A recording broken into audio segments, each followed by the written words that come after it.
Welcome to a special bonus episode of 10 with Ken. I'm Ken Steele. In September, we went on location to the 2017 Ontario Universities Fair to speak with presidents and senior administrators about innovation in higher education. We're here at the Queen's University exhibit speaking with Benoit-Antoine Becron, the provost and vice principal academic, about innovation. Benoit, what are some innovations at Queen's that other institutions should know about or consider emulating? We have a game changer this year, Ken, so I want to start there. It's a facility, we call it the Innovation and Wellness Center, right downtown in the middle of campus. A beautiful building in our classic limestone. It's a $100 million facility. Half of it, a fully integrated health and wellness facility for our students. Physical health, mental health, support for students, including counseling, international student center, and all the kinds of support you can imagine. That's the wellness side. But it was important for us to have the student life side with the second half, which is pure innovation. So custom design innovation space for our student entrepreneurs and innovators, cutting edge engineering space in sustainability, and everything that we're gathering around AI, deep learning, human-machine collaboration on that second side of the building. And imagine in the middle a broad atrium where people can meet. This is something entirely new, and we see it as a place for multidisciplinary collision and for student life as well. We're doing a lot of mental health. As you'll know, our principal, Daniel Wolf, has been a national leader since 2010. One of our innovation this year is what we call embedded counselors. So rather than having all the counselor in a central hub, although we will have a fully staffed central hub, we thought it was important to have counselors in the places where students live, in the faculties in school. So if students come in crisis to the arts and science office, they can see somebody right away as opposed to having to be sent or escorted to the central hub. So we're hoping to develop that idea of embedded counselor. I think it's a great innovation on the mental health side. The LSL model has been incredibly successful. They're literally booked 100% of the time. Both the faculty that use them and the students that use them find added value, which was one question that we had, right? You pay for new technologies to try something. What added value do you get? Turns out it's absolutely worth it. Last year we fully revamped with the latest technology one of our largest auditoriums for big first-year science classes in particular. This year we added active learning classrooms in our McCory building, which is the busiest arts and science building. And every year we'll invest about $1 million at least to have the kinds of classrooms to support the pedagogy and the learnings that we want to bring in our students. The other thing that we're doing in terms of degrees, that's not exactly new, but it's gaining traction nationally and internationally, is the major maps. We've mapped for our students, for every major that they do, all the things that they can do to enhance their degrees in year 1, 2, 3, and 4, including experiential and work-related learning, including international opportunity, including new pedagogies, including getting involved in research early on. And at the end of the major map, if you read from left to right, are all the outcomes, the possible careers that you can do out of that major. So there's a career-centered aspect to that as well that parents love. Now the EAB is doing the promotion of that model across the United States, and that's something we're very proud of. So the second question was about major innovations you anticipate in higher ed over the next 5 to 10 years. That's a big question. I know. And predictions are difficult to make, especially about the future, as Yogi Berra. I'm asking lots of people for their opinions. I think of 4 things that I think Queen's needs to do well to remain relevant and successful. I think we live in a global world, and one of the toughest challenges of the 21st century is the living together. Universities have a central role to play in that. So what I think of broadly as diversity and inclusion. Are we able to recruit and attract? Are we able to retain? And are we able to foster the very best talent from all over the world? It will be the number one defining factor of which university will succeed and which universities will fail. Your curriculum can't be the same. The way you hire can't be the same. A lot of your symbols are no longer fully appropriate in that kind of global institution. Does that mean you're downplaying the tartan now? Well, that's a good question. I'm not saying take everything down, but reevaluate consciously the things that you've been doing for a long time to adapt to that new, diverse, and inclusive world. It's not a nice liberal idea to do this because you're nice. Your success depends on it. In 20, 30 years, there'll be local universities, there'll be international universities, and I think there's nobility and value in both, but you need to decide. You can't kind of try to play both. I've heard NYU talk about becoming a transnational university. So NYU, which I have a lot of respect for, are thinking, how can we do things differently? It's interesting what they're doing, but I would very much doubt that many institutions follow that particular model. You don't need to be on the ground in so many places. Just to maintain your values, to maintain your standards of operations across, that's hard to do in England. I think we're at a point now where we need to take a fully integrated approach to our digital technology because it's in everything that we do. We can't just have information technologies and digital technologies on the side and think of our business as one thing and then IT as somehow enhancing that.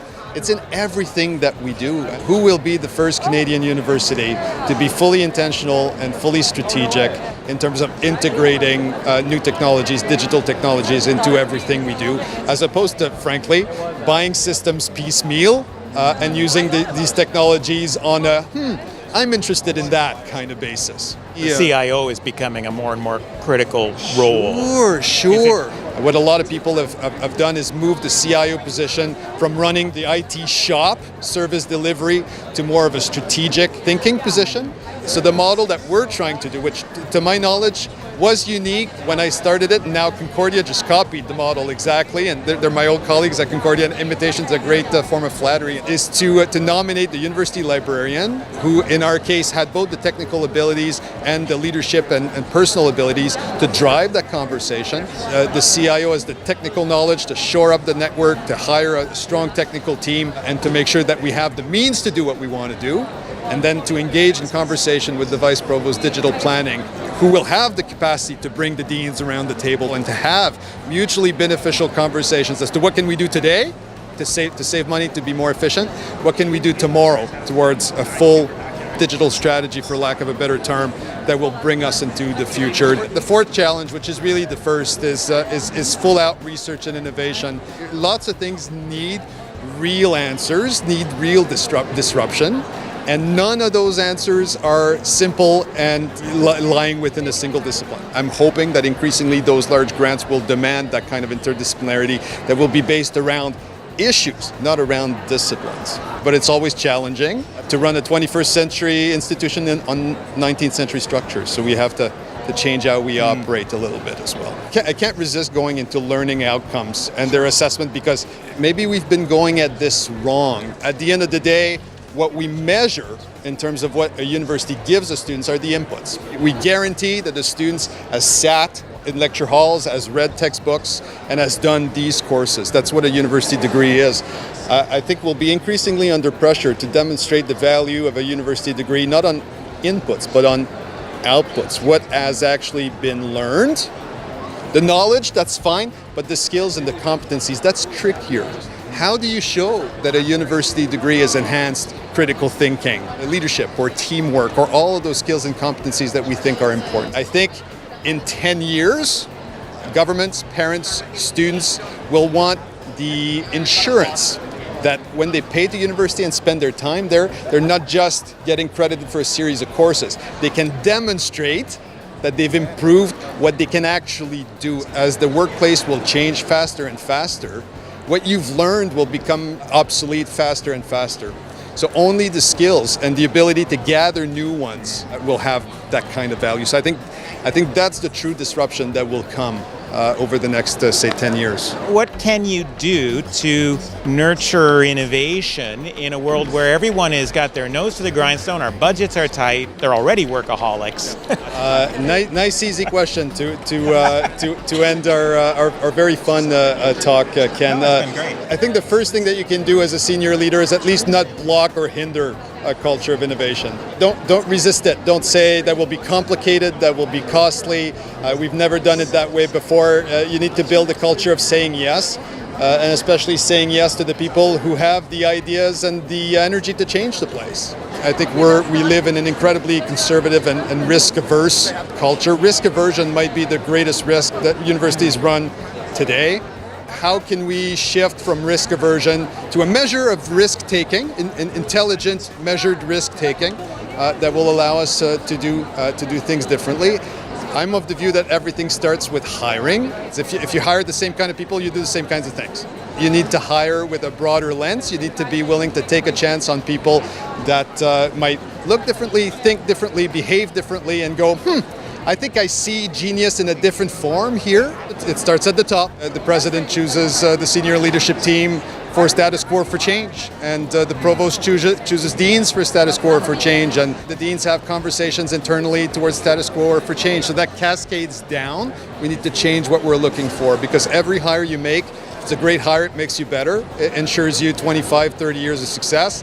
If it's a so-so hire, well, you're building a so-so place, and that's just not good enough. So I don't think there's other ways than through broad conversations on campus, special speaker series, special initiatives, special funds, to encourage faculty members to think beyond perhaps what they've been taught through their own training 10 or 20 years ago to what the world is looking like in the future. And so I think there's a lot of things that you can do to shift quicker than people think the way that universities operate. And because of the convergence of geopolitical, technological, and societal pressures, the next 10 years will be absolutely critical. So who's the next generation of leaders that will be able to take those challenges and turn them into successes for Ontario and for Canada? Excellent. Thank you for taking some time. Such a pleasure, Ken. Thanks for being here. Oh, it's my pleasure.